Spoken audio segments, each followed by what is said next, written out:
Amen. Sa mga kapatid, para sa ating morning revival preview, panibagong linggo na naman tayo. Week 4 na. Amen. So ang title itong week na ito ay Christ as the Center of the Process Triune God. Christ as the Center of the Process Triune God. Amen. So yan ang title natin ngayon, na si Kristo ang pinakasentro ng naprosesong tres unong Diyos. Amen. So, ang schedule natin ngayon mga kapatid ay week 4, day 1. Matthew 28:19. Go therefore and disciple all the nations, baptizing them into the name of the Father and of the Son and of the Holy Spirit. So once again, kilalang verse ito. So ito yung madalas na ginagamit natin pag tayo ay nagpipreach ng gospel. Pagkatapos manampalataya ng tao, baptizing them into the name of the Father, the Son, and the Holy Spirit. Amen. So ito yung tatalakayin natin ngayon. So ano bang ibig sabihin ito? Baptizing them into the name of the Father, and of the Son, and of the Holy Spirit. So dito, tatalakayin natin para makatulong din ito kung tayo ay nagpipreach ng gospel, nagpapaliwanag tungkol sa bautismo. So magandang topic ito. Galatians 3:27, and as many of you as were baptized into Christ have put on Christ. So another verse related sa baptism, na kung saan sinasabi naman dito, baptized into Christ. So kanina, ano sabi?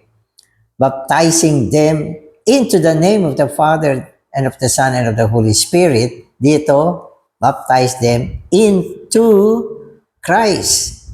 Amen. So magbasa na tayo. This charge in Matthew 28:19 was given by the Lord Jesus after He had entered into resurrection. So ang Panginoon mismo ang nagbigay nitong charge na ito. Pagkatapos siyang mabuhay na muli, which was the consummation of the process of the Triune God. The Triune God has passed through a process that began with incarnation, included human living and crucifixion, and consummated with resurrection. In resurrection Christ, the embodiment of the Triune God became the life-giving Spirit. Now this Spirit is the consummation of the Triune God for the believers to be baptized into the Divine Trinity. Dito sinasabi sa atin na itong Matthew 28:19 ay isang charge. Okay, isang charge siya. Pero makikita rin natin yung consummation, pagpapasok tol ng tres unong Diyos. So sa isang banda, isang charge siya, at sa kabilang banda naman, ito ay consummation ng tres unong Diyos. Pag sinabi natin consummation, yung tres unong Diyos dumaan sa proseso, incarnation, human living, crucifixion, resurrection. So yung resurrection ang pinaka-final stage. Sabagat pagkatapos ng resurrection, siya ay naging espiritong nagbibigay buhay. So pwede natin din sabihin na itong espiritong nagbibigay buhay, ito yung consummation na prosesong tres unong Diyos. Pagkatapos niyan dumaan sa mga proseso, naging espiritu siyang nagbibigay ng buhay pagkatapos na mabuhay na muli. Ang ibig sabihin, ano ba si Kristo ngayon? Siya ay life-giving Spirit. Ano ba ang tres unong Diyos ngayon?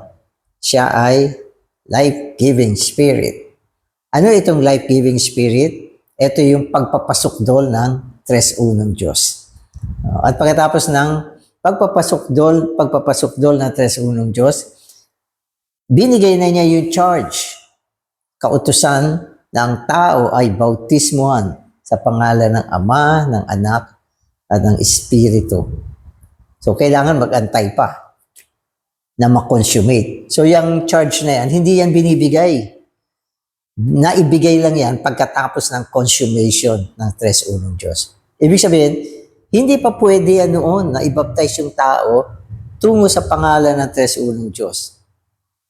No? Kailangan intayin pa na ma-consummate, mapasukdol ang Tres Unong Diyos at maging Spiritong nagbibigay buhay. The clearest revelation of the Divine Trinity is in Matthew 28:19. So ito daw yung pinakamalinaw na pahayag ng Tres Unong Diyos. Itong Matthew 28:19. Amen. So yun ang sabi sa atin. Amen. Ito yung clearest revelation. Amen. On the one hand, amen, this verse speaks of the Father, the Son, and the Holy Spirit. On the other hand, this verse, there is only one name. Tama naman. Tatlo yung binanggit, tapos one name lang. Amen. One name. The name of the Father, and of the Son, and of the Holy Spirit. Kasi yung word na triune, binubuo siya ng dalawang word. Tra-yun. So yung first word is T-R-I, tra. Nang ibig sabihin nito, three. Yung T-R-I, three, tra. Tapos yung yun, uno. Ang ibig sabihin, one. So pinagsama yung dalawang salita. Pag ito ay babanggitin mo sa tamang pagbanggit, 3-1. Tapos medyo inabbreviate, tra-yun. So ang tra-yun is 3-1. Ang ibig sabihin may aspekto ng 3. 3. Father, Son, and Spirit. May aspekto ng 1. 1 God. 3, Father, Son, and Spirit. 1, dahil 1 God lang. Ngayon dito naman, yung 3, Father, Son, and Spirit. Yung yun, o 1 name. Saan ka ba naman nakakita? Diba? Tatlo yung binabanggit. Isang pangalan lang sila. Diba? Ito ay pagpapatunay na sila ay merong aspekto ng tatlo at may aspekto rin ng isa. No? Kaya ang tawag sa kanila ay 3-1 God. Tatlo ba sila? Oh, Father, Son, and Spirit. Bilangin mo, Father, Son, and Spirit. Di tatlo. Oo. Isa lang ba sila? Oo. Kasi yung name nila, isa lang eh. Ilang name ba meron sila? Isa. Anong pangalan nila? Father, Son, and Spirit. Ilan sila? Tatlo. Pero yung name ay isa lang. Ito yung plural na singular din.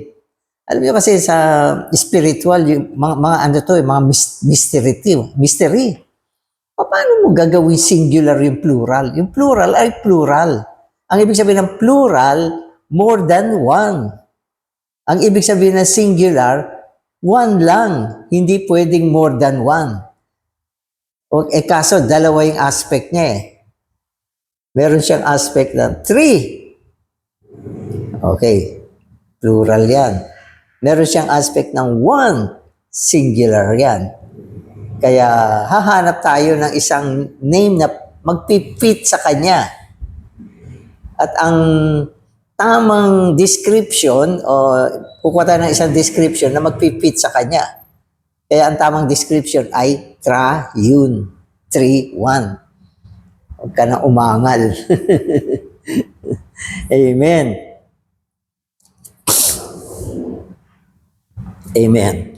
So this is the completion of the process of the Triune God, a process that ends in resurrection. After the completion of this process, the resurrected Christ came to the disciples and charged them to go forth with his authority to disciple the nations and baptize them into the name. Amen. Into the name. The person of the Triune God, that they may have an organic union with the divine Trinity and be brought into the enjoyment of the Trinity for the church life. Amen. So, sinabi natin nung nakaraan, yung name ay yung person. Yung person. Kaya, baptized into the name means into the person of the triune God. Ibig sabihin, ipapasok mo sila doon. Dadali mo sila sa isang organic union sa triune God. Kasi yung word na baptize, ibig sabihin, ipasok mo. Oo, ihalo mo. Kasi ang baptize is immersion. Immerse, baptizo sa Greek. Pag binaptize mo isang tao sa tubig, baptizing them into the water. Ibig sabihin, ipapasok mo sila sa loob ng tubig. Dito naman, into the name of the Father and of the Son and of the Holy Spirit. Ipapasok mo sila sa persona ng Ama, Anak at ng Espiritu Santo. So yan yung mga literal word, tungkol sa baptizing them into the name of the Father and of the Son and of the Holy Spirit. So ang Panginoong Jesus mismo ang nagbigay nitong charge na ito pagkatapos siya mabuhay na muli. So mga kapatid, today's reading na ako. Baptism has two aspects. The visible aspect by water and the invisible aspect by the Holy Spirit. The visible aspect is the expression, the testimony of the invisible aspect. Whereas the invisible aspect is the reality of the visible aspect. Amen. So, dalawang aspect ang baptism. Visible, nakikita. Invisible, hindi nakikita. So, yung visible aspect ng baptism, yun yung sa tubig. Kitang-kita mo naman eh. Pag binaptize yung mga tao, nakikita mo, ilulubog siya doon sa tubig. Visible siya, nakikita siya. Pero, meron siyang aspect na hindi nakikita. So, yun yung invisible aspect na sinasabi naman natin, yun yung baptism into the Holy Spirit. Ibig sabihin, may backup yan. May backup yan. Kung wala yung invisible aspect, ritual lang yan. Walang realidad yan. Pero kung ibabaptize mo naman siyang diretso sa Holy Spirit, wala naman testimony, walang nakita. Walang patotoo, walang practical. Hindi maniniwala yung tao. Kasi ang mga tao, pinaniniwalaan din nila yung kanila nakikita. Kaya dapat pareho. Pareho. Ibautismohan siya sa visible aspect, sa tubig. Okay? At i-declare na siya ay binabautismohan sa pangalan ng Ama, Anak at ng Espiritu Santo. Invisible naman yun. So, ganun. So, pwede ko sabihin, sabay yan. walang seconds difference. Paglubog, okay, na-declare, nilubog, ayun, sabay na nabaptize yung visible at saka invisible. Ang kaibahan lang, hindi natin nakita yung invisible aspect. Pero yun yung realidad na nabautismohan itong tao sa pangalan ng Ama, ng Anak at ng Espiritu Santo. Amen. So, totoo yun. Kasi ganito siya eh. Nung hindi pa nakumpleto ang consummation ng Tres Unong Diyos, okay, pag binautismohan mo yung tao, sa tubig lang siya. Katulad ng bautismo ni John. Ano ba ang pagkakaiba ng bautismo ni John? Sa tubig lang yun. At meron siyang sagisag lang. Sagisag na, ayun, binautismohan sa tubig. Okay, sumasagisag sa termination sa kamatayan. So, hanggang ganun lang. Hindi mayaman yung bautismo ni John. Pero nung ang Panginoon, nakumpleto na yung kanyang proseso, Okay, naging espiritu na siya. Pwede nang bautismohan ng pangalan. Pwede nang bautismohan ng tao sa pangalan ng Tres Unong Diyos. Sa persona ng Tres Unong Diyos. Na walang iba kundi ang Espiritu Santo. Di ba? So, ang Espiritu kasi parang hangin yan eh. Pwede mo ipasok yung tao sa hangin. At pwede mo dalhin yung hangin sa tao. Kaya meron ng tinatawag na availability. So, ganun kailangan. Ito naman kaya naman maintindihan ng isip natin. Amen. So without the invisible aspect of the Spirit, the visible aspect by water is vain. Vain siya. Ibig sabihin, wala lang. Kasi walang spirit eh. Wala lang. Walang realidad yun. The most, binaptize mo siya sa tubig, nabasa siya. At nakita ng taong na ipasok mo siya sa tubig. Pero dahil walang spirit, wala yun.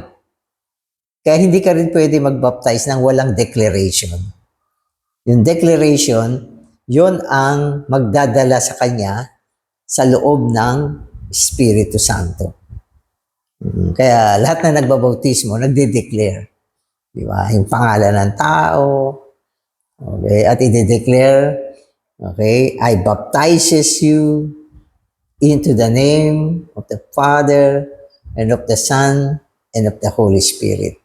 So yung name of the Father, the Son, and the Holy Spirit, yun yung Spirit. Ang pangalan niya ay Father, Son, and Spirit.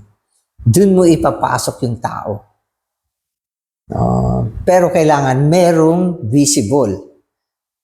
Merong visible para maipasok mo yung tao doon. Kung walang tubig, walang testimony na naipasok mo siya. Kasi sa mga spiritual na bagay, maski sa bagong tipan, may mga pagkakataon na kailangan din yung physical. Kailangan din yung physical. Katulad ng bread-breaking meeting. Hindi ba may bread, may cup? Physical yan. Pero ang realidad niya, yung spirit din. So yung mga physical na bagay, okay, ay nagdadala rin sa realidad na walang iba kundi ang spirito. Amen. Amen. So the word into in Matthew 28:19 indicates union. Into, ibig sabihin tungo. Di ba? Hindi in the name. Yung in the name sa pangalan sa ngalan ng Ama. Pero yung into, tungo sa pangalan. Tungo, papasok. Into, papasok. So ang ginagamit na, ano ba to? Adverb ba to? O ganon. Ang ginagamit na word ay into. Kaya tandaan ninyo, pag nagbabaptismo kayo, ang gagamitin ninyong word ay into. Halimbawa ay Juan Cruz, I baptizes you into. Kailangan into ang gagamitin mo. Into the name. O kung Tagalog naman, binabautismohan kita. Tungo sa pangalan ng Ama, ng Anak, at ng Espiritu Santo. Tungo ang gagamitin mo. Huwag mo alisin yun. Importante yung word na yun. Sapagat yung salita natin, yun ang pinapakinggan ng Espiritu. At ginagawa niya ayon sa ating declaration. Kaya tungo. Dapat into, pag in English mo. Amen. So according to Matthew 28:19, there is one name for the Trinity. The name is the sum total of the divine being, equivalent to his person. To baptize a believer into the name of the Trinity is to immerse him into all that the triune God is. To be baptized into the person of the triune God is to be baptized in the all-inclusive, consummated Spirit who is the ultimate consummation of the process triune God. So ginamit na yung word na immerse. Ibig sabihin, ilubog mo siya. Ipasok mo siya doon. No? At ang pangalan ng Tres Unong Diyos ay tumutukoy sa persona ng Tres Unong Diyos. Kapag sinabi mong pangalan ng Ama, yan ay ang persona ng Ama. Ng Anak, yan ay ang persona ng Anak. At ng Espiritu Santo, yan ang persona ng Espiritu Santo. At sinabi mo, ibabaptize kita tungo sa pangalan, madadala yung tao, mailulubog siya tungo sa Tres Unong Diyos, Ama, Anak, at Espiritu. Amen. Na siyang naprosesong Tres Unong Diyos at na siyang Espiritu sa panahon na ito. Amen. Na walang iba kundi ang naprosesong Tres Unong Diyos. Amen. So this is to be baptized into the riches of the Father, into the riches of the Son, and into the riches of the Spirit.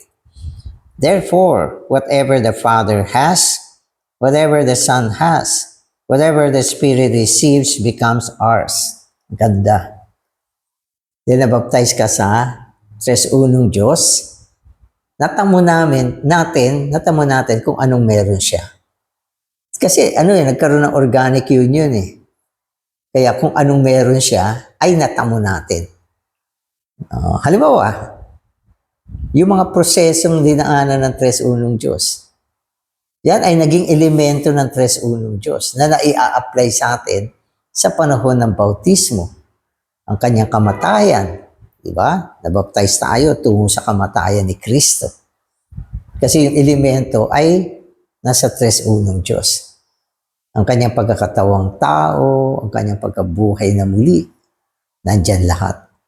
No? Pati mga elemento at kasaganaan niya, andyan lahat. Ang yaman ng bautismo na ito. So ang bautismo na ito ay isang pagpapayaman para sa mga nabautismohan tungo sa Tres Unong Diyos. Kung titignan mo, meron pa siyang iba't ibang aspect. Meron pang aspekto na nabautismohan para ibihis si Kristo. Nabautismohan upang maging bahagi ng eklesiya, ng katawan ni Kristo. So meron pa mga pagbabautismo tungo sa kaharian. Kaya lahat ng ito ay matatamo ng isang taong binautismuhan sa pangalan ng Ama, ng Anak, at ng Espiritu Santo. Amen. In Matthew 28:19, to be baptized is to be baptized into the triune God. But in Acts, to be baptized is to be baptized into the Lord Jesus. This indicates clearly that the Lord Jesus is an embodiment of the triune God, the aggregate of the Father, the Son, and the Spirit. So sa Acts, bautismohan sila tungo sa Panginoong Jesus. Ibig sabihin, yung Panginoong Jesus ang pagsasakatawan ng Tres Unong Diyos. Siya ang kabuuan ng Tres Unong Diyos. Sa pamamagitan ng Panginoong Jesus, masusumpungan mo ang buong Tres Unong Diyos, ang Ama, Anak, at Espiritu. Kaya ito ay isang pagpapatunay na ang Tres Unong Diyos ay magkakasama sa loob ng Panginoong Jesus. So siya yung embodiment. At dahil naging Espiritong nagbibigay buhay siya, so pwedeng i-baptize ang isang tao sa loob ng Tres Unong Diyos. Amen.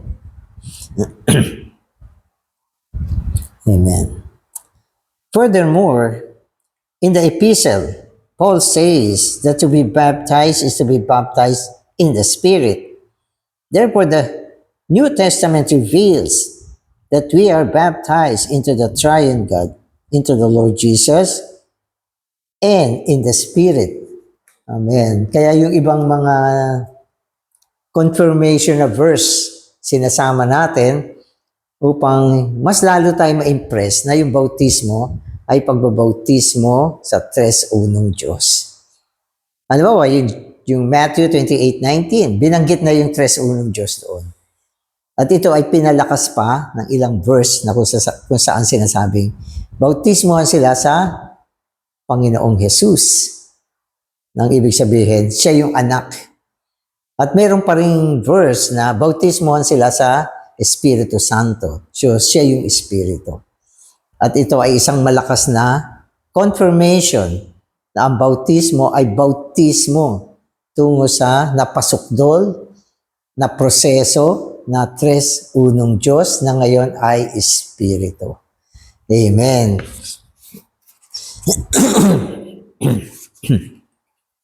So this indicates that the Lord Jesus is the totality of the triune God and that the Spirit is the realization of the Lord Jesus. We have been baptized in the Spirit, and this is to be baptized into the Lord Jesus, which is to be baptized into the Father, the Son, and the Spirit, the triune God. So hindi siya hiwa-hiwalay, Kasi ang tres unong Diyos ay isa lang yan. Kaya may yun Father, Son, and Spirit. And then, isang pangalan lang sila. So yung mga backup na verse, hindi ibig sabihin na baptize sa triune God, the name of the Father, the Son, and of the Holy Spirit. Isa yan. Kailangan i-baptize mo uli sa pangalan naman ni Yesu Cristo. Panibago yan. Ay, kailangan baptize mo uli sa Espiritu. Panibago. Hindi. Sabi ng Biblia, isang bautismo lang. At ito ay ang bautismo sa pangalan ng Ama, Anak, at ng Espiritu. Na pinalakas lang sa mga ilang verse. So, ganun yan. Huwag tayo malito. Amen. Amen. So, dito sabi, as a result, we are one with the triune God, and whatever He is and has is ours in the organic union with Him. This enjoyment of the Divine Trinity through the Spirit is the consummation of the triune God is for the church life. So, ang bautismo ay for the church life. Kaya kung nabaptize ka na, for the church life ka. At kung for the church life ka, dapat nag-church life ka. Amen. So, yan yun. Salamat, Panginoon. Pinakita mo sa amin ang mayamang bautismo sa loob ng bagong tipan. Ito ay ang pagbabautismo sa pangalan ng Ama, Anak, at ng Espiritu. Sa pamamagitan ng bautismo, nadala kami tungo sa tres unong Diyos at nadala kami sa pagtanggap, pagtatamasa, pakikibahagi sa kayamanan ng tres unong Diyos. Salamat, Panginoon. Amen.